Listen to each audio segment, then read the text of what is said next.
a high-scoring game, it's always hard for the other players to pick up. Aaron Gordon got 25 points, and Clint Capella added just 12 points and 15 rebounds, and that was all they could offer. A lot is expected of the Rockets this season. Very well. After they managed to acquire Chris Paul. So the start has been decent, but they need to wake up ASAP. Let's move on quickly to what happened between the Portland Trail Blazers and the Raptors. The Raptors winning that one 99-85.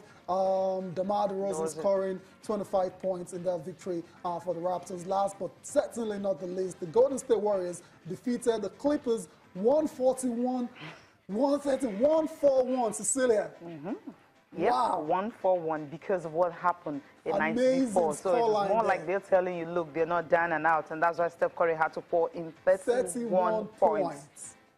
Amazing performance on the night by Steph Curry, leading the way for the Golden State Warriors as they rebounded from that loss against the Detroit Pistons, 141-113. Curry was on fire, like Cecilia mentioned. He played 30 minutes, scored 31 points, down 5 rebounds, and dished out 6 assists. So is it safe to say the Warriors are back now, or still too early? Back.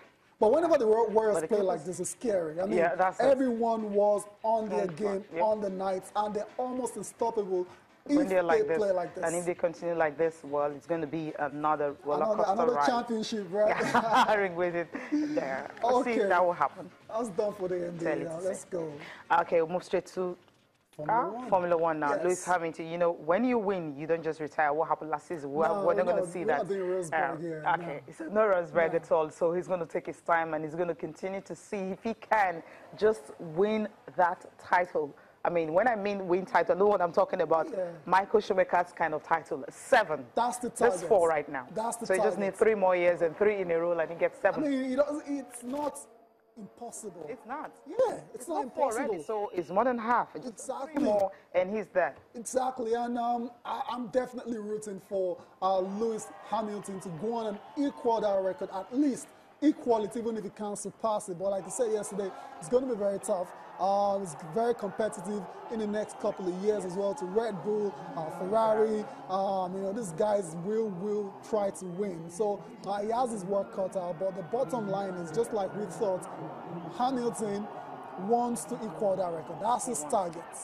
Yeah, that's his target, because at the end of the day, when you have a driver like this who is hungry for success, he says when he started go-karting and all that, he never dreamt he was going to win 4. Now he has won 4, so why not just go for it all out? That's what you do. That's what you do. Yeah, I mean, for competitive animals like Lewis Hamilton, it's all about winning titles until they can't do it anymore.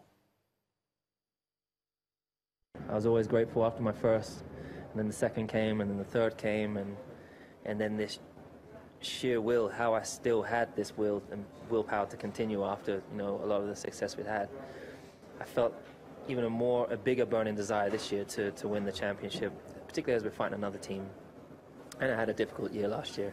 I was going to better myself mentally, physically, and with my attitude and how I worked with everyone, so that I could put myself in the position I'm in today. I dream big, and I think that's a great thing for people to dream big.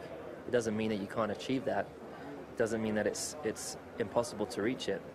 But the bigger you dream, the bigger the steeper the mountain that you have to climb. 2017 Formula One world champion there, Lewis Hamilton, talking about dreaming big and hoping and aiming to win more titles before the end of his career. And so I just want to say something about that. Yeah, I love smiling. I love the fact that he said when he started out, he wasn't thinking of 4, just like the first one came, then the second one, and the third, like, okay, the fourth one, fine. Right now I can dream, go for it. So let's just go for it. And it's easy for him in the past 4 seasons, but we're talking about next season at 2018. Max Verstappen, Daniel Ricciardo, Valtteri Bottas. They have, of course, Sebastian Vettel. So at the end of the day, it's like, I mean, it's got like 4 major competitors right now we can easily pick out. Right. I listened to Valtteri Bottas after the race in the last one in Mexico. And it was very clear. He said, this year has been all about, you know, getting used to the team. You know, I'm a newbie, obviously. Now that I'm used to the team, next year I'm going all out for it. I don't want to be a number 2.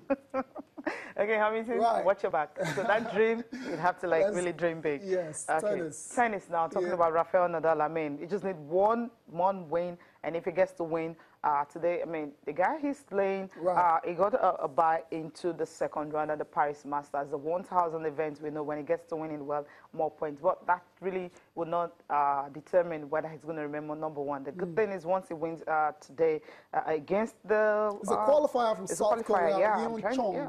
I was trying to remember the name because I mean, he just have to be careful because that guy actually defeated Mr. Zverev. So we know how good the German is. So, you know, that's okay. We'll just see how it's going to happen if he will get to, you know. Nadal is going to win one game. Come on. No, I mean, win Paris Masters. Roger Federer is not there, but indoors he's not too good at it. But let's listen to him. Okay, let's listen to him. I'm here to try my best, as in every tournament. No?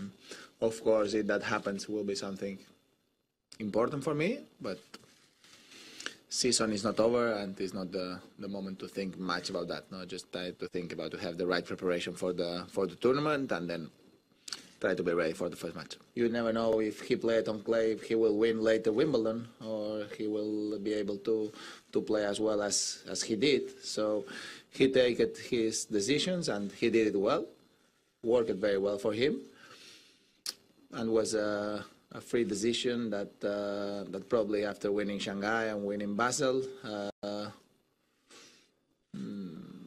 he believes that will be better for his body and for his preparation for London to not be here, to rest here. Probably he thinks that will be more tired or risks about injuries. Okay, that's Rafael Nadal they're talking about.